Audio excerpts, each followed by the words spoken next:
Yo, your friendly neighborhood quarter guy here, and to start off today, I've actually began recording episodes of a new Let's Play of a game that I backed on Kickstarter called The Adventures of Pip.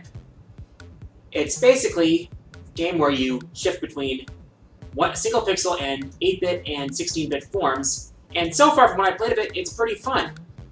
If you'd like to see me put up episodes of this Let's Play, just let me know. By the way, it's a blind Let's Play like my blind Let's Play of Shovel Knight. So if you want to see me do that, if you want to see me post these episodes, just let me know. Second, I, yesterday, started into the world of Twitch streaming. Yeah, that's right. I am Twitch streaming now. I've got the link to my Twitch in the description below. And last night I tested it out with Pac-Man Championship Edition DX+. It was pretty fun. And since I have a capture card, I can also stream PC and console games, so I got plenty of possibilities there. I don't know what I'm going to stream next, but I'll be sure to post a message to let you know. Now, the reason I'm practicing Twitch streaming is actually related to my next countdown, which is Top 10 Boss Rage episodes. You see, I'm a fan of Maximilian, and I love Boss Rage. I just love seeing him push himself to his limit against some of the toughest bosses in fighting game history. However, there is one particular boss that he refuses to face, mainly because he doesn't like the game where it's from. That boss is Paris Alcia from Arcana Heart 3, and I would like to fight that boss myself and stream it. And not just vanilla Arcana Heart 3 either. Arcana Heart 3 Love Max, which I hear is even harder.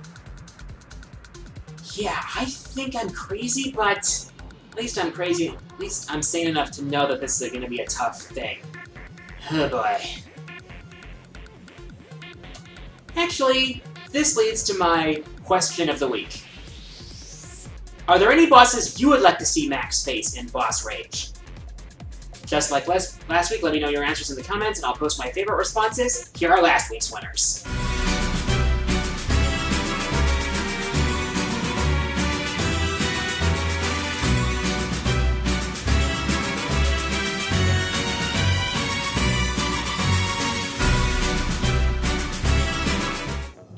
With that, time for the Fourth Wall Mailbag.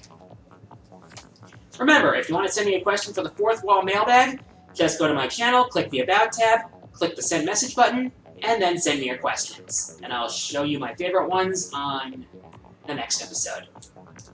First question today comes from FPS Pony, who asks, any thoughts on the Fallout 4 trailer? I didn't see the Fallout 4 trailer because, to be honest, Fallout never really interested me, to be honest. There are not a lot of sandbox games that I can really get into, although, to be fair, I did have fun playing Minecraft during the last Patreon party with Orlin.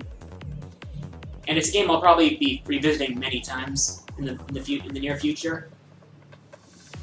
But Fallout 4 it just doesn't appeal to me for some reason I can't put my finger on. Maybe it's the overall bleak setting, maybe it's format, or maybe it's because I never really cared that much for Bethesda. I don't know, to be honest. Wait, Fallout 4, is that Bethesda? I don't even know that much about Fallout, to be honest, and I don't really care. Not that it's a bad series or anything, it's just not for me. Next question comes from JM, aka JokerJ779, who asks, which Final Fantasy game is your favorite? I've brought it up before in a couple of my countdowns, but my favorite Final Fantasy game is Final Fantasy IV. It was the first Final Fantasy game to introduce the iconic active time battle system, which I really appreciate because it feels somewhat more real for a turn-based RPG than most static RPG systems that use turn-based formats. And I also liked the characters and story in Final Fantasy IV the best out of the series. Particularly my favorite Final Fantasy character, Cecil Harvey, who goes through a lot of character development throughout the story. It's even reflected in his class change from Dark Knight to Paladin. There are other characters from the game I loved as well, such as Kain, Rosa, Rydia. I also thought Golbez was a good villain. Yeah, Final Fantasy IV is my favorite, though I also like 6 and 9. I can understand why 6 is so highly regarded, and I honestly think that 9 is a bit underrated among the series. Next question comes from Sarah Maple, who asks, when you first started playing Arcana Heart, who was the first character you played as? Now, as I've mentioned before, I have a thing for poster characters, so I'm drawn to them first. So in this case, that would be Heart Aino. I mean, for one thing, Heart looks absolutely adorable, and I really got to enjoy her fighting style really well. It was easy to pick up, but it's rewarding for even veterans. That's why Heart's my favorite character in the series, that and her sweet personality. And for the love of God, I cannot stand jokes that equate this game with pedophilia. Those jokes are not funny. They just aren't. I'm sorry, but they're not. Next question comes from Orochius, who asks, what do you think about the trailer for Monster Hunter Cross? Okay, I'm gonna warn you now, I've become a bit of a Monster Hunter fanboy over the past few years, so there's going to be some obvious bias here. That trailer was friggin' hype!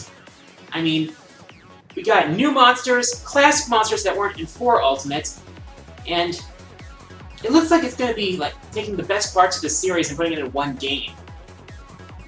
Also, I checked out the special moves with each weapon.